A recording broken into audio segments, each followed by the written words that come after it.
Bismillahirrahmanirrahim. Assalamualaikum warahmatullahi taala wabarakatuh. Terlebih dahulu saya ingin memperkenalkan diri saya. Nama diberi Alia Kristina binti Muhammad Tajuddin selaku pengarah program motivasi ini.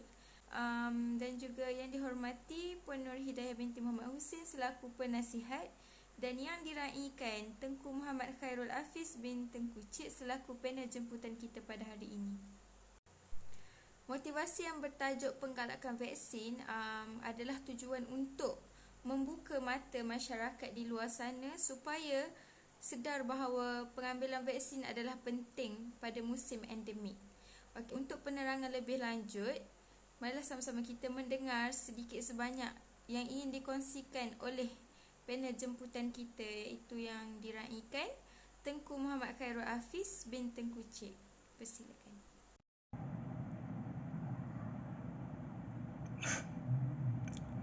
Assalamualaikum warahmatullahi wabarakatuh. Terima kasih kepada Alia Kristina binti Muhammad Tajuddin kerana menjemput saya untuk memberitahu tentang penggunaan dos menggalak. Terlebih dahulu saya memperkenalkan diri saya. Saya Tengku Muhammad Khairul Hafiz bin Tengku Cik, bekerja sebagai penolong pegawai perubatan Pejabat Kesihatan Daerah Kota Baru. Tentang kepentingan vaksin pada musim endemik, merujuk kepada peralihan fasa pandemik kepada fasa endemik, fokus pengambilan vaksin lebih tertuju kepada penyakit atau wabak yang sentiasa wujud di suatu kawasan atau daerah tertentu. Di Malaysia amnya, kini kita mempunyai kadar vaksinasi yang tinggi. Pengambilan vaksin adalah untuk memutuskan rantaian wabak, seterusnya melindungi kita semua daripada terus dicengkam dan menggali semula ekonomi negara serta kehidupan normal rakyat. Pengambilan vaksin pada fasa endemik dapat meningkatkan imuniti, terutama golongan berisiko secara tidak langsung, akan mengurangkan lagi serta memutuskan rantaian jangkitan.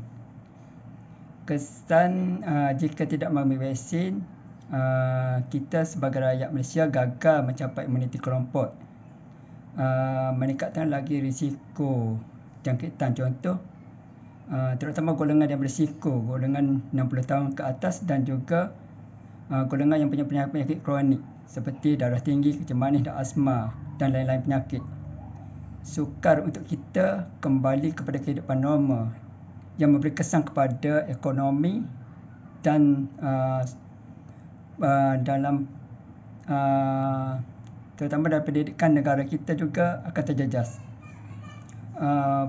Pada awal usia, pada pendapat saya, perlulah lengkap dos biasa dahulu dan penting booster pada usia awal jika menjadi keperluan yang dapat memutuskan rangkaian, terutama golongan remaja dan pelajar. Dari segi kesan sampingan vaksin terhadap individu berbeza-beza, tidak dapat dinafikan setiap bahan itu mempunyai kesan sampingan.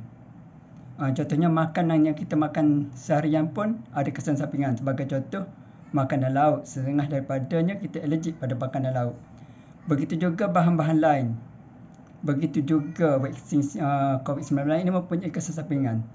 Tetapi hasil daripada sains perubatan dan kajian dilakukan secara klinikal mendapati kesan sampingan daripada vaksin itu adalah minima, seperti sakit tepat cocok, demam sedikit, pening kepala dan sebagainya.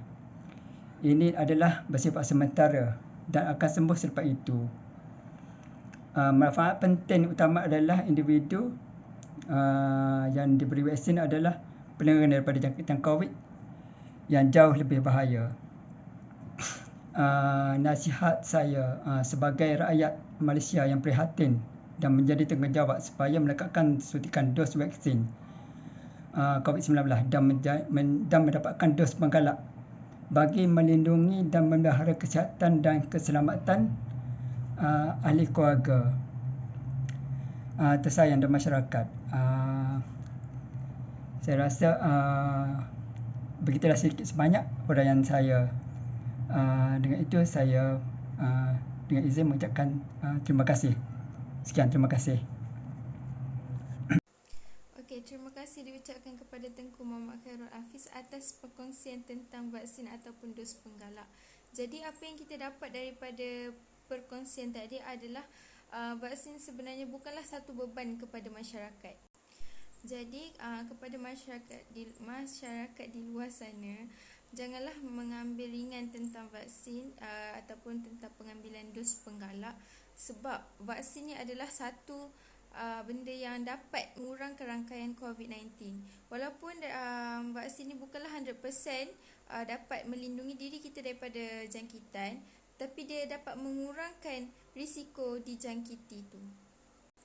Jadi saya sebagai rakyat Malaysia yang prihatin, saya berharap agar yang belum mengambil vaksin janganlah terlalu pentingkan diri sendiri, kerana vaksin ni dapat mengurangkan risiko diri kita sendiri. Jadi daftarlah vaksinasi anda di MySejahtera supaya kita dapat sama-sama memutuskan rangkaian COVID-19. Jadi kepada masyarakat di luar sana, sila jaga diri, jaga kebersihan, jaga SOP supaya kita dijauhi dari dijangkiti COVID-19. Okey, sekian daripada saya dan terima kasih buat yang menonton video ini. Terima kasih. Assalamualaikum warahmatullahi taala wabarakatuh.